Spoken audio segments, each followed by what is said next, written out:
Bienvenidos a Voces de Vistapic. Mi nombre es Viviana Martínez y este programa está pensado, diseñado para apoyar e informar a todas las familias de Vistapic Preparatory que hablan español. Recuerden nuestro lema que tiene mucha importancia hoy en día.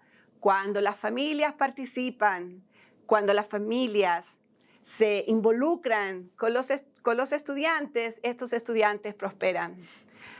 En este episodio vamos a continuar un tema muy importante: advertencias de posibles problemas de salud mental en la familia. Busque el episodio que habla sobre prevenir. Ahora, ¿cuáles son esas, llamamos banderas rojas? Y para eso contamos con una invitada muy especial, Ángela Davidson. Ella es psicóloga con experiencia en el trabajo, no solo con niños, también con familias y también con la comunidad hispana.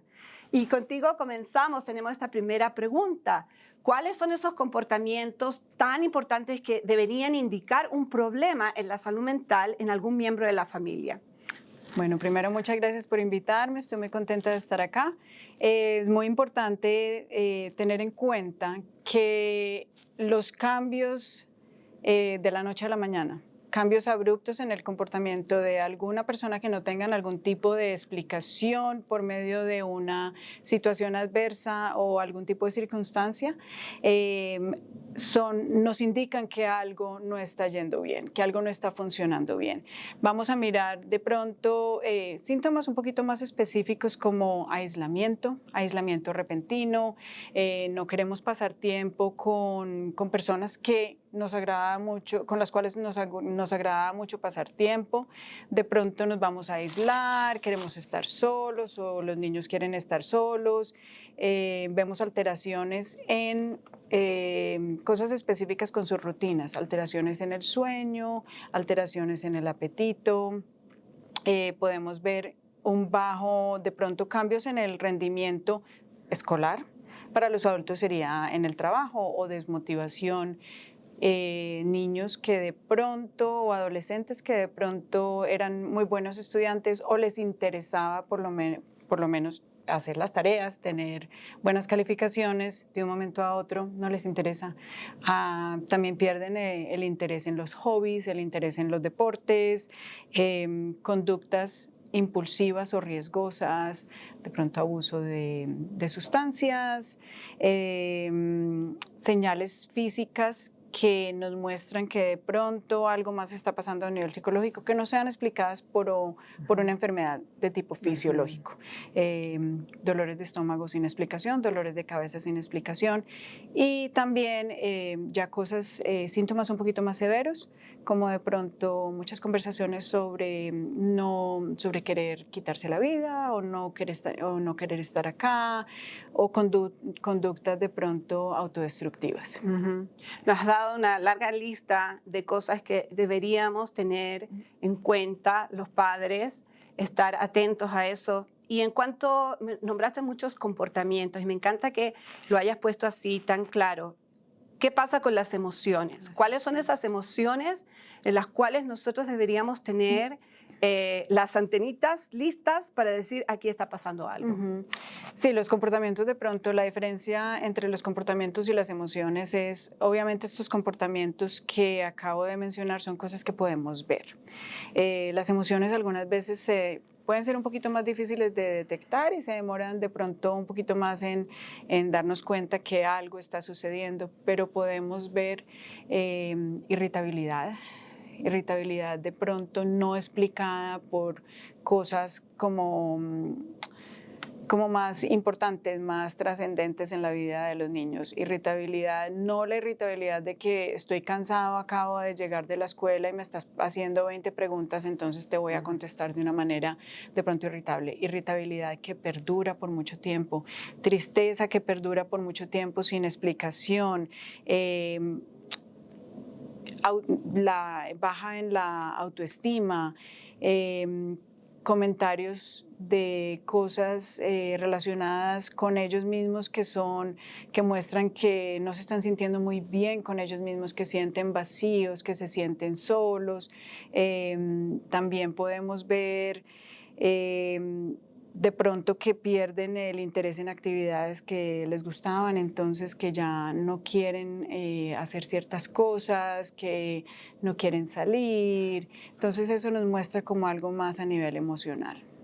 También me imagino en dejar de comer o comer demasiado. También se pueden ir a los extremos. Sí. Pero a veces se nos puede complicar un poco darnos cuenta, porque cuando hablamos de los adolescentes siempre tenemos estos cambios radicales de comportamiento o de emociones. Entonces, ¿qué cosas serían como típico de este cambio de adolescente? Porque así son los adolescentes.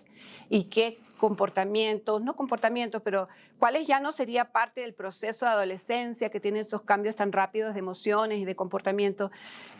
Tú nos has descrito bastante, pero me refiero un poquito más para que la mamá o el papá o la abuelita, la persona que está al cuidado de este adolescente, se dé cuenta que no es solo una cosa porque así son los adolescentes. A veces caemos en ese error, decimos, así son ellos, siempre están respondiendo de esa manera. O tiene una personalidad ese chico de cierta forma en donde es un poco más difícil darse cuenta de esas señales de advertencia. ¿En qué nos deberíamos fijar? ¿Cómo lo ves tú? Sí, y esto creo que ya lo he dicho un par de veces y lo voy a repetir porque es supremamente importante, es conociendo a nuestro adolescente como lo conocemos, ver un cambio drástico, un cambio abrupto en su comportamiento o en sus emociones. Todos los adolescentes tienen días difíciles, todos los adolescentes tienen días en los que se sienten emocionalmente exhaustos y nosotros lo vemos, pero vamos a mirar un poco más la duración y la intensidad. Eso va a ser una gran diferencia en cuanto a qué es normal. No me encanta la palabra normal, pero ¿qué es lo esperado? ¿Qué es lo esperado? ¿Qué es lo esperado? Y qué es algo que de pronto es una señal de alerta para buscar ayuda. Entonces, ¿qué es lo esperado para nuestro adolescente? La persona que conocemos es que llegue de la escuela de mal humor, que llegue de la escuela y no quiera preguntas, que llegue de la escuela y no quiera hablar y necesite su espacio. Pero lo esperado para nuestro adolescente es que de pronto en un par de horas después de descansar, mentalmente, psicológicamente, pueda volver y tener una conversación con nosotros. Pero si estamos viendo que esto que en general es lo normal o lo esperado, de que estén un poco callados, dura 3 semanas y no tenemos ningún tipo de conexión y nos está costando mucho trabajo conectarnos con nuestro niño o adolescente de la manera que lo hacíamos anteriormente, es una señal de que esto no es simplemente un tema de adolescencia. Y la frecuencia, la duración y cómo les está cambiando sus actividades diarias. Entonces, si ya les está afectando en otras áreas de su vida, como en lo académico, en sus relaciones interpersonales, son cosas que tenemos que tener en cuenta. Y también es muy importante mencionar que ya hay cosas que son más severas, como comportamientos autodestructivos, comportamientos muy impulsivos hasta el punto que los puedan meter en problemas, de pronto de alguna manera legal, o en problemas físicos, como abuso de sustancias y cosas así. ¿No? Y tú sabes que lo más común como maestra en un high school es que cuando tú comunicas una información así a la casa, algo está pasando con su adolescente o ya llegamos a una situación extrema, como tú estás mencionando, el comentario habitual es de las madres que dicen, soy la última en enterarme. Y como que tenemos esa etiqueta las mamás de ser las últimas en enterarnos. Y tiene sentido porque la rutina de la casa a veces es algo que pasa muy rápido. Y con nuestra comunidad en especial, el hecho de trabajar todo el tiempo, tu full time, part time y todos los times que se puedan, ¿verdad? Deja a los adolescentes solos en la casa, con una comunidad que son los propios amigos, que no están formados como para ayudarlos. Entonces, hemos estado hablando de comportamientos, emociones que podrían tener esta bandera roja. Terminemos este episodio hablando un poquito de la rutina, ¿verdad? Decíamos, ¿qué indicadores en esta rutina diaria? Por ejemplo, la alimentación, o cómo lo ves tú con tu experiencia, pueden ser una señal, una advertencia de que algo no está bien. Porque la idea es salir con todos estos ejemplos que nos has dado de comportamiento y emociones y decir, bueno, aquí hay algo que no está funcionando bien. Definitivamente lo que mencionas de la alimentación es muy importante, pérdida de apetito o mucho apetito, y no un día. Volvemos a hablar de que la duración de estos episodios es supremamente importante. Todos los adolescentes un día tienen mucho apetito, el otro día de pronto no, pero cuando hay algo más constante y consistente por un periodo de tiempo más largo, ahí es donde empezamos a ver ese cambio en la rutina y el cambio en el sueño, hasta el punto que todos los adolescentes algún día se acuestan más tarde o estaban hablando con los amigos, eso a todos les pasa.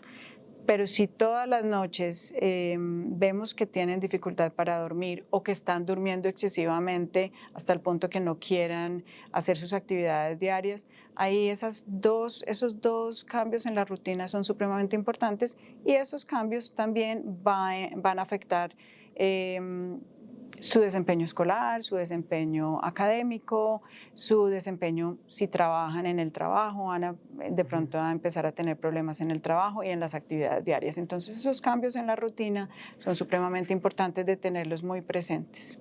Y me encanta que hayas mencionado el tema escolar, porque como maestros siempre estamos dando reportes. Nosotros tenemos una aplicación, Infinity Campus, donde ponemos los comentarios de la interacción que pasa con el estudiante, si no supo responder, si respondió mal. Y a veces los papás dicen, los mismos estudiantes le dicen, no, es que ese maestro, esa maestra es muy estricta o no tiene paciencia. Y se lo toman muy a la ligera, pero cuando un maestro se toma el tiempo de poner un comentario en una aplicación para decir, este estudiante hizo tal cosa, eso hay que conversarlo en la casa. No puede pasar así nomás, ¿verdad? Claro. Porque como tú muy bien lo mencionaste, es una de estas advertencias que tenemos que tener en cuenta. Claro, y sobre todo que si el maestro se tomó el tiempo de ponerlos, porque obviamente es algo importante, y si con todo lo que hemos hablado ya tenemos una base de comunicación abierta, de comunicación segura con nuestros hijos o con los niños a los cuales cuidamos y somos los cuidadores, debe ser una conversación más fácil, debe ser una conversación más que se sienta segura. No es una conversación tan acusatoria como puede ser una conversación de, hey, mira, tal maestro puso esta nota, quisiera saber qué pasó, qué podemos hacer, cómo te puedo ayudar, cómo te puedo apoyar yo. La comunicación entre la escuela y la casa es supremamente importante porque la idea aquí es trabajar en equipo, ¿cierto? En ese equipo. Y para eso tenemos este programa, justamente para trabajar en equipo, y por eso también te hemos invitado y te agradezco tu tiempo, todo lo que nos has entregado de tu experiencia, especialmente con las familias, con los adolescentes, y ojalá que todo esto les haya servido.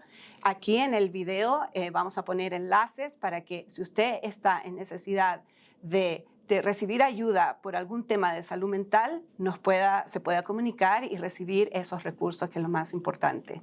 Muchas gracias. Estoy segura que te vamos a volver a tener con otros temas. Muchísimas gracias.